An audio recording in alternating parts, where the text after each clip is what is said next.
Tour đây nè tao khné ngày ní cái nhung ban lang mọc đó sẽ thu hai nhung có ban chụp nắng phát trầm lại mùi đại khné dương ở đây drop current of qua tìm monte hay việc cứ chỉ phát trầm lại ní không phải là pif đại nữa sẽ thu nè ai hai cùng ai hát bay yêu dương cho một video dương pi được biết lang tại phía thu từng ở khné ឥឡូវនេះគឺយើងចូលមកកាន់វីដេអូយើងពីរបៀបទៅកាន់ Fear 2ទាំងអស់គ្នាជាដំបូងអ្នកទាំងអស់គ្នាអត់មានអីពិបាកទេអ្នកទាំងអស់គ្នាត្រូវ teleport ទៅយក quest យើងសិន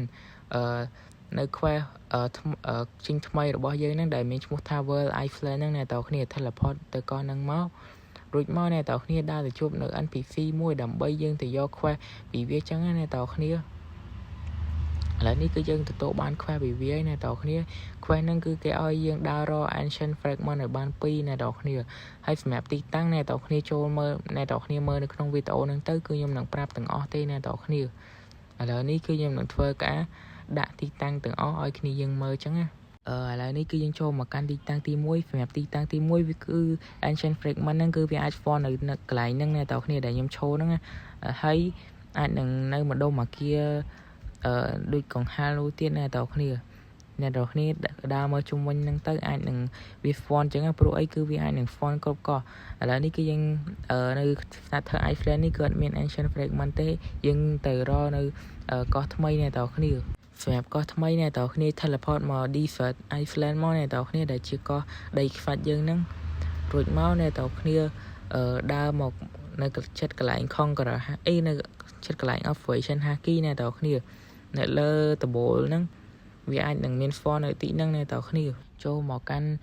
កន្លែងទី2សម្រាប់កន្លែងទី2អ្នកទាំងអស់គ្នា teleport មកកោះ Snow Island មករួចមកអ្នកទាំងអស់គ្នាដើរតាមខ្ញុំមកអ្នកទាំងអស់គ្នារួចមកអ្នកទាំងអស់គ្នានឹងឃើញផ្ទះចាស់មួយនេះហើយគឺវាអាចនឹង font នៅលើ snow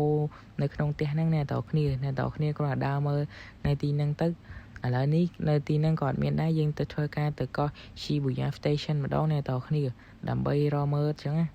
ឥឡូវនេះគឺយើងបាន teleport មកកាន់កោះ Shibuya Station ហើយសម្រាប់កោះ Shibuya Station អ្នកទាំងអស់គ្នាត្រូវដើរទៅមើលក្រោយអគារនោះអ្នកទាំងអស់គ្នាគ្រាន់តែដើរតាមខ្ញុំមក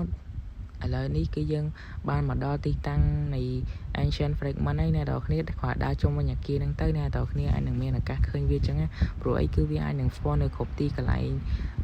នៅក្នុងគ្រប់កោះ Island Fire Pit របស់យើងហ្នឹងអ្នកទាំងអស់គ្នាឥឡូវហ្នឹងនៅទីតាំងទី1នៃ Shibuya Station អត់ឃើញទេយើងធ្វើការថោះទៅទីតាំងទី2ចឹងហើយរួចមកគឺយើងធ្វើការមកដល់ទីតាំងទី2ហើយអ្នកទាំងអស់គ្នាមើលនៅលើអគារហ្នឹងទៅគឺវាអាចនឹងមានអាកាស font ដែរឥឡូវនេះសម្រាប់កោះទី3ដែលយើងត្រូវទៅគឺជា Hollow Island ដែលជាកោះរបស់ Ivan ហ្នឹងឯងហើយអ្នកទាំងអស់គ្នាក៏ឆែកនៅមើលអាកន្លែងពីរហ្នឹងទៅអ្នកទាំងអស់គ្នាអាពីរជាប់គ្នាហ្នឹងហើយយើងទៅមើលនៅកន្លែងដើមឈើនោះមួយទៀតអ្នកទាំងអស់គ្នាឥឡូវនេះគឺយើងធ្វើការដើរទៅកាន់ដើមឈើដែលវាអាចនឹងមានអាកាស font ancient fragment ហ្នឹងមកអ្នកទាំងអស់គ្នាត្រូវមើលនៅលើអាចុងកំពូលរបស់វានោះអ្នកទាំងអស់គ្នាឥឡូវនេះគឺយើងធ្វើការហក់ទៅឥឡូវនេះគឺយើងបានហក់មើលហើយគឺវាអត់មានទេអ្នកទាំងអស់គ្នាឥឡូវនេះគឺយើងធ្វើការទៅ teleport ទៅកាន់កោះ Shinjuku Island អ្នកទាំងអស់គ្នារួចមកអ្នកទាំងអស់គ្នាដើរតាមខ្ញុំមកអ្នកទាំងអស់គ្នា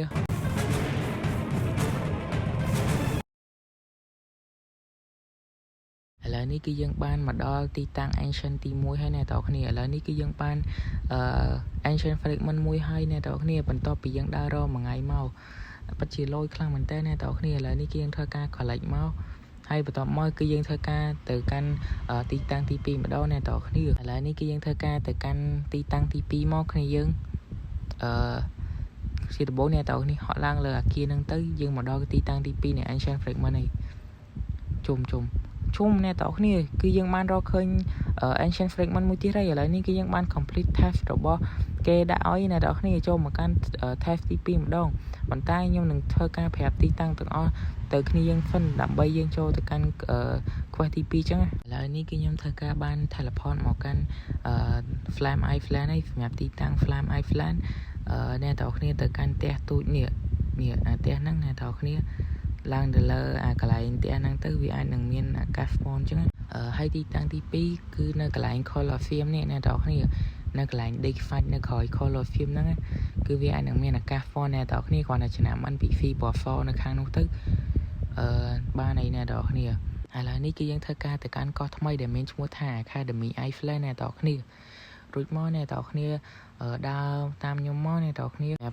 ទីតាំងនេះមានពិបាកទេអ្នកទាំងគ្នាគ្រាន់ចំណាំ NPC ពណ៌ក្រហមហ្នឹងរួចមកអ្នកទាំងគ្នាហត់ទៅលើក្រោយហ្នឹងទៅអ្នកទាំងគ្នាអាចនឹងមានឱកាសទទួលបាន Ancient Fragment ឥឡូវចូលមកដល់ទីតាំងទី2នៅក Academy Island អ្នកទាំងគ្នាហត់ទៅលើកន្លែងកំពូលហ្នឹងទៅអ្នកទាំងគ្នាកន្លែងចុង fruit ហ្នឹងអ្នកទាំងគ្នាហត់ដូចខ្ញុំមកវានឹងមានឱកាស for នៅកន្លែងហ្នឹងដែរអ្នកទាំងគ្នាមើលពី shop កន្លែងហ្នឹងទៅឥឡូវនេះគឺយើងធ្វើការទៅកាន់កោះ Judgment Island ម្ដងអ្នកទាំងគ្នា